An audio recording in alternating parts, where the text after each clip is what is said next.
I never imagined the two people I loved and trusted most in this world could be the same ones to completely break me. It didn't happen like in the movies, where there's a dramatic reveal and everything crashes at once. No, this was slow, subtle. At first, it was the little things, messages not replied to, glances exchanged when they thought I wasn't looking, excuses that didn't quite line up. I brushed it off because how could I not? This was my husband, my best friend, the two constants in my life. If I questioned them, what would I have left?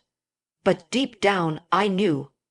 My intuition kept nudging me, whispering that something wasn't right. I just didn't want to believe it.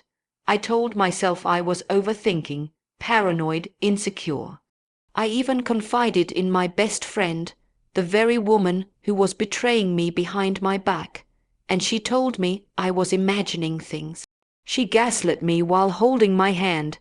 He kissed me good night with a mouth that probably still tasted like her perfume. Do you know what that does to a person? When the truth finally came out, it wasn't from a confession. It was from a mistake, his mistake, a message he forgot to delete. Just one message, one thread, and everything unraveled. I sat there, reading words that shattered the foundation of my reality. Every smile, every shared joke, every moment we had as three friends, it was all stained now. I didn't lose one person that day.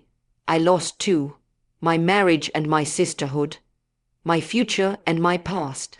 People talk about heartbreak like it's one big moment of pain, but what I felt was more like a quiet death. A million little cracks in my soul that spread every time I remembered another lie, another memory tainted by the truth. I didn't scream, I didn't throw things. I just stood in the middle of my kitchen and felt completely hollow, numb as if my body had gone on without me, and I was just watching myself breathe. What made it worse was the silence afterward.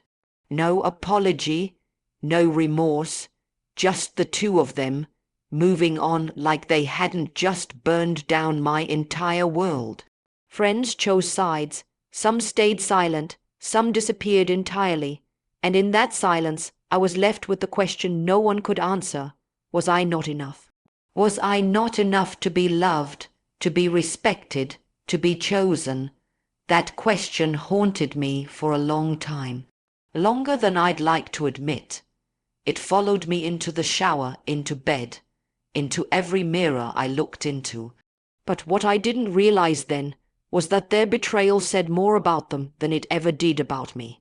I wasn't the one lacking integrity. I wasn't the one sneaking around and living a lie. I was loyal.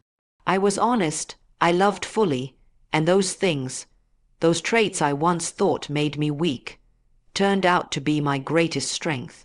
Because even though they broke me, I didn't stay broken. Even though I was abandoned, I didn't abandon myself. I picked up the pieces, even when my hands were shaking, even when it felt like there was nothing left worth saving. And that was the beginning of everything.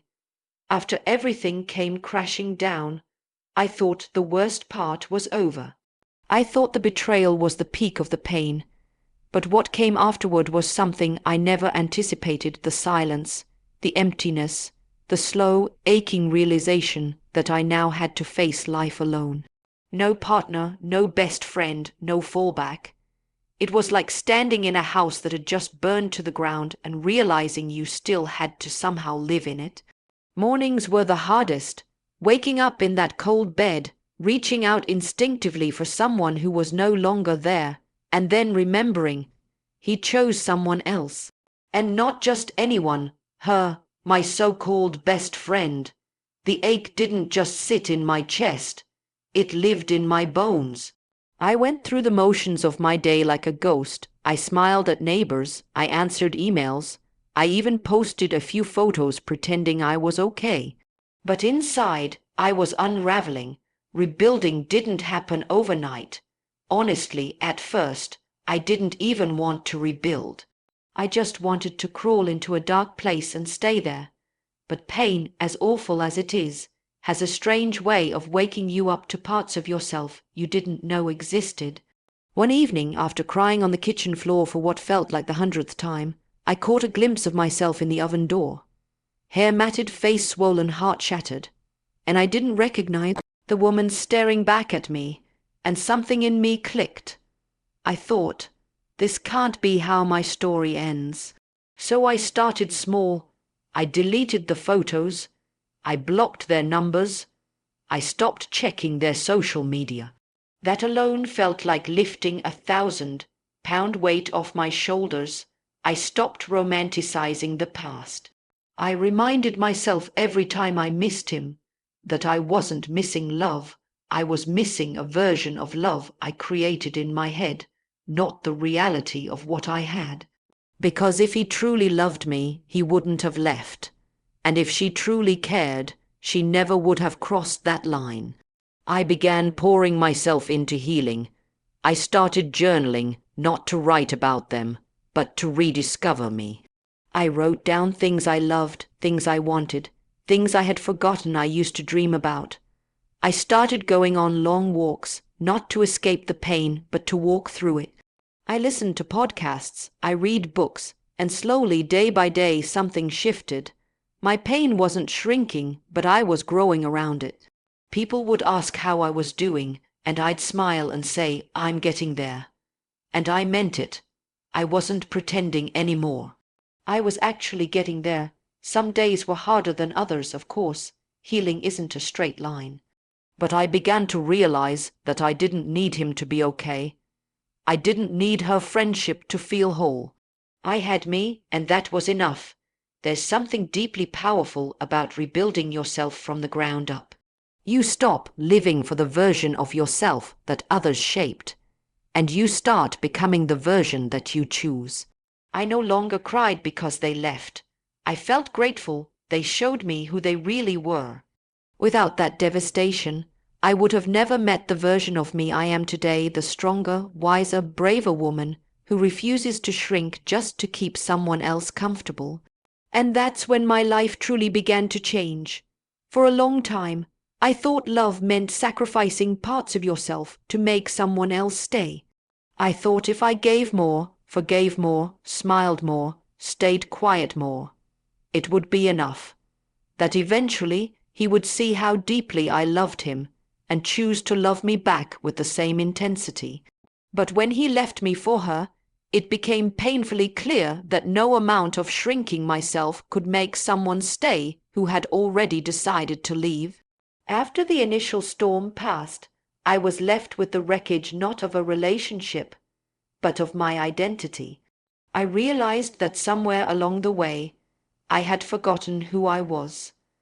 I couldn't even remember the last time I did something just for me, or made a decision without wondering how it would affect him. I had slowly molded myself into the version of a wife I thought he wanted, and in doing so, I had lost the woman I used to be. So I made a decision. I wasn't going to spend another day waiting to be chosen. I was going to choose myself. It sounds simple, but it wasn't. It meant facing the mirror without judgment. It meant learning to sit in silence without distractions, without calling someone just to fill the void. It meant looking at myself and saying, "You are enough," even on days when I didn't believe it. And slowly, something changed. I started showing up differently. I no longer saw myself as the woman who was left behind. I saw myself as the woman who survived it, the woman who kept going when it would have been easier to fall apart. I stopped comparing myself to her, the one he left me for. I stopped asking what she had that I didn't. I realized it didn't matter. His choices weren't about my worth. They were about his character. That shift was everything. I began treating myself like someone I loved. I said no without guilt. I said yes without fear. I made space for the things that brought me joy, not out of obligation, but out of freedom. I stopped chasing closure from people who were never capable of giving it. I stopped needing their explanations to validate my pain. And then the people around me started noticing. My energy changed. I wasn't bitter. I was better.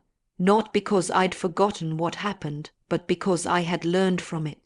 I was lighter, freer, and somehow stronger than I'd ever been before. I no longer felt the need to prove myself. I wasn't competing with anyone. I was simply becoming the most honest version of me, and that was enough. What surprised me the most was how liberating it felt to stop needing anyone's permission to feel whole. I realized that self-worth isn't about how others see you. It's about how you see yourself when no one's watching. It's about knowing that your value isn't tied to who chooses you, but how deeply you choose yourself every single day. And once I reclaimed that, everything else in my life started to shift, because when you know your worth, you stop settling for anything less than what you deserve. I wasn't looking for love. In fact, I was almost certain I didn't want it again, not after what I had been through. The betrayal had left a bitter taste in my mouth, and I told myself I was done with relationships for a long time, maybe even forever. I had finally started to feel like myself again, and I didn't want to risk letting anyone back in who could ruin that peace. I wasn't building a wall, exactly, but I definitely kept the gate locked. So when I met him, I didn't expect anything. He wasn't flashy or trying too hard. He didn't come with lines or promises. He just listened, really listened. He asked about my day and waited for the answer. He noticed the small things, how I took my coffee, the way I tapped my foot when I was anxious, how I never said goodbye without a smile even if I was hurting. It wasn't overwhelming, it wasn't rushed. It was just real. I remember the first time he looked at me like I was something precious instead of something broken. I didn't even realize how tightly I was holding my breath in relationships until he showed me what it felt like to finally exhale. With him, I didn't have to perform. I didn't have to be perfect. I could be honest about my fears, my past, my pain, and he didn't flinch. He didn't try to fix me or rescue me. He just stayed, quietly, steadily, lovingly. At first I was scared. Scared that it was too good to be true, that if I let myself fall again, I'd end up shattered all over again. I kept waiting for the other shoe to drop, for him to reveal some hidden agenda or show a side of himself that proved I was foolish to trust again. But he never did. Instead, he showed me that love wasn't supposed to hurt, wasn't supposed to feel like guessing games or emotional roller coasters. It was supposed to be safe, secure, steady, and the more I allowed myself to trust him, the more I realized how little I had asked for in the past. I had settled for breadcrumbs when I deserved the whole meal. I had romanticized struggle, thinking that if I had to fight for it, that meant it was real. But with him, I didn't have to fight to be loved. I was loved just by being me. It wasn't about revenge. It wasn't about proving anything to the people who hurt me. It was about healing in a way that finally made me believe that I was never the problem. He didn't just show me what love could look like, he showed me what I had been missing all along. Respect, consistency, emotional safety, and genuine partnership. And perhaps the most beautiful part, he didn't come in to rescue me. I had already rescued myself. He simply joined me on the path I was already walking. He met me where I was, and instead of asking me to slow down or change, he matched my pace. Together we built something not out of pain, but out of peace. Not from desperation, but from choice. And that was when I knew. I hadn't just found someone new. I had finally found someone right.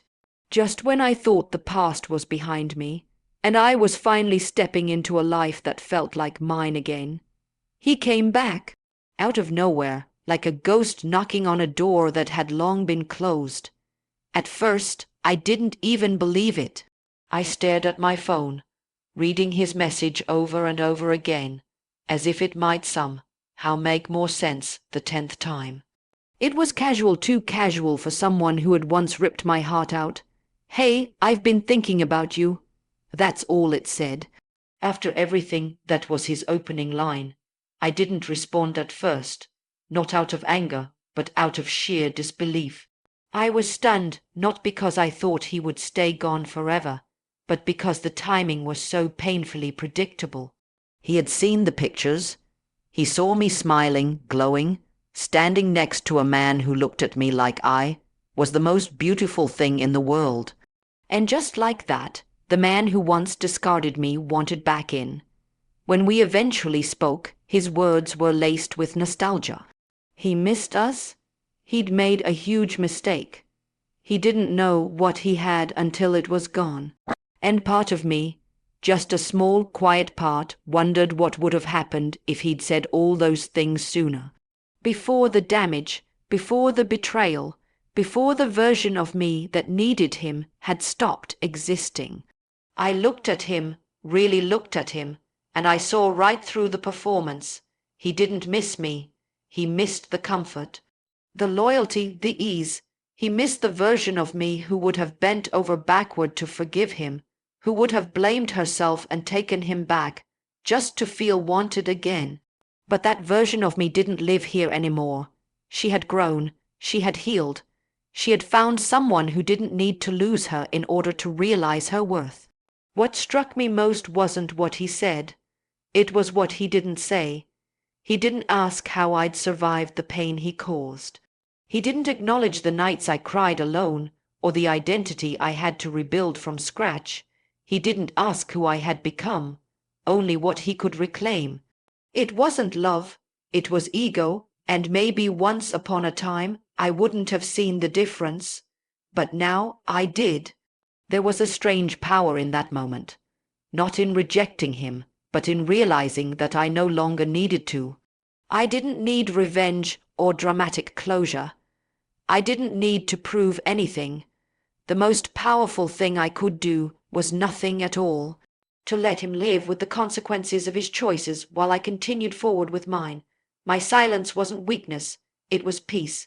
And peace is something he'll never find in the same way, because peace isn't found in going back. It's found in choosing better. Choosing growth, choosing love that never asks you to shrink. So no, I didn't take him back. I didn't entertain the fantasy of what could have been, because what I had now wasn't a fantasy. It was real, it was honest, and it was mine. And nothing in my past could compare to the beauty of what I've built since walking away from it. Some people only come back when they see someone else loving you the way they never could. For a long time, I thought closure came with an apology. I believed I needed some big dramatic conversation where the person who hurt me finally looked me in the eyes, took full responsibility, and said all the things I'd rehearsed in my head 100 times. I wanted that moment, the kind you see in movies, where the villain suddenly understands the pain they caused, and everything finally makes sense. I craved that kind of resolution, like it would somehow make the hurt easier to carry. But life doesn't hand you those moments just because you deserve them. That apology I waited for, it never really came, not the way I needed it. Sure, he said he was sorry in his own vague, self-serving way. But he never truly acknowledged what he took from me, the sleepless nights, the anxiety, the self-doubt. The way he made me question my worth, my instincts, my ability to trust again. He didn't understand that by the time he was ready to talk, I had already walked through hell alone and didn't need his words to make sense of it anymore. And that's when I learned something that changed everything. Closure isn't something you get from other people. It's something you give to yourself. It's not a conversation. It's a decision. A quiet, powerful choice to stop giving your energy to someone who's already taken too much of it. It's when you finally stop asking why and start asking what now. That shift in perspective didn't come easily. I had to let go of the fantasy of what I thought I needed in order to move on. I had to stop waiting for the perfect ending to a story that was never going to be rewritten. Instead, I started writing a new one where I didn't need his permission to heal, one where I didn't need her regret to reclaim my value. I stopped looking backward, trying to make sense of the wreckage, and I started focusing on where I was going. And in doing that, I found something far more powerful than any apology could have given me: peace. Real, deep, unshakable peace. The kind that isn't dependent on someone else's remorse. The kind that lives in knowing I walked through something devastating and came out stronger, wiser, and more grounded in who I am. It's funny how the people who hurt you often come back when they see you've moved on, as if they think they still have a place in the new life you've built. But here's the truth: they don't. Because when you truly close the chapter, when you stop trying to make sense of their chaos and start creating your own calm, you realize you've outgrown them. Not out of bitterness, but out of growth. I look at the woman I've become and I'm proud. I didn't just survive heartbreak, I transformed because of it. I found love again, yes, but more importantly, I found myself. I stopped giving second chances to people who made first choices that betrayed me. I stopped needing closure from anyone else, because the real healing came when I decided I was enough, without their validation, without their explanation, without their permission. And that, in the end, was the most freeing choice I've ever made.